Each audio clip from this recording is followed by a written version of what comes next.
तो कुछ लोग जो समझदार हैं, मैं उनके लिए कुछ बात कहना चाहता हूँ कि हम लोग ये कहते तो हैं कि कुरान में ये लिखा है, कुरान में वो लिखा है, कुरान की खातिर वो हमको काटते हैं, कुरान में ऐसा लिखा है कि इनकी स्त्रियों को लूट लो, कुरान में लिखा है कि काफिर को काट दो, ये सब कुरान में लिखा है, ये उन्होंने वहाँ से सीखा इसलिए वो ऐसा करते हैं। उनकी मस्जिदों में यही सिखाया जाता है। लेकिन तुम कभी अपनी आंखों से अपने आप को भी देखोगे क्या? अपने कैमरे अंदर की ओर घुमाओ और तुम अपने आप को देखो कि उन्होंने तो आतंकवाद सीखा है, उन्होंने तो लोगों को काटना मारना सीखा है इस्लाम के नाम पर, धर्म के नाम पर, लेकिन तुमने अपने धर्म से क्या सीखा है? तुमने अपने धर्म से कटना सीखा है क्या? तुमने मरना सीखा है क्या? तुमने अपने धर्म ग्रंथ कभी उठा के भी देखे हैं क्या? कुरान में क्या लिखा है उसकी जांच तो तुम कर रहे हो, कर लो, अच्छी बात है, जान लो, उसका कोई विरोध नहीं है।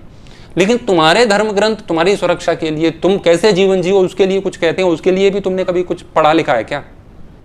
यदि 25 करोड़ के झुंड से 90 करोड़ लोगों का झुंड डरता है, तो 90 करोड़ के झुंड को चाहिए कि वो 25 करोड़ लोगों के झुंड की किताबों में ताक झांक न करके अपनी किताबों में ताक झांक करें कि तुम्हारी किताबों में क्या लिखा है।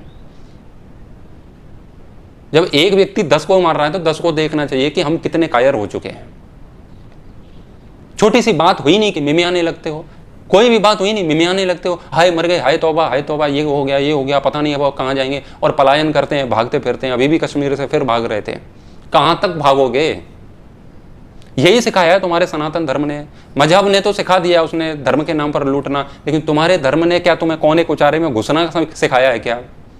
तुम नारे तो लगाते हो, गर्व से कहो हम हिंदू हैं। किस बात का गर्व है? क्या तुम्हें इस बात का गर्व है कि तुम हर बात पर डर जाते हो और अपने कोने में घुस जाते हो, अपनी जान बचाते हो, कभी किसी पर अटैक नहीं करते हो अपनी जान बचाने के लिए? इस बात पर गर्व है? कोई भी तुम्हारी बहन बेटियों को मारता है, काटता है, लफ्ज याद कर रहा है, उठा के ले जाता है और तुम कुछ नहीं कहते हो। ये सिखाया तुम्हारे सनातन धर्म ने। अपनी पुस्तकें उठा करके देखो, तुम्हारे ग्रंथ तुम्हें क्या सिखाते हैं। मोहम्मद ने उनको जो सिखाया वो सिखा दिया, लेकिन राम तुम्हें क्या सिखा के गए वो तुमने नहीं सीखा। कृष्ण तुम्हें क्या सिखा के गए तुमने नहीं सीखा। कायरता का चोला ओढ़ करके बैठे हुए हैं। 90 करोड़ लोग 25 करोड़ लोगों से डर रहे हैं, हद है। और अपने आप को धार्मिक भी कहते हैं, अपने आप को सनातनी भी कहते हैं, हिंदू भी कहते हैं।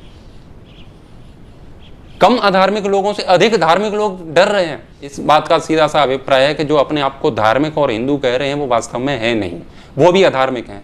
गलत को सहना अधर्म का लक्षण है, धर्म का नहीं है। तुम स्वयं अधार्मिक हो, तो लड़ाई तो अधार्मिक और अधार्मिकों के बीच में चल रही है, धर्म अधर्म की लड़ाई नहीं है। तुम खुद अधार्मिक हो। लाल कपड़े में अपने ग्रंथों को बांध करके अगरबत्ती तो उस पर लगाते रहते हो, आरतियां गाते रहते हो, लेकिन कभी उनको खोल के नहीं देखते हो कि राम तुम्हारे लिए क्या उपदेश देते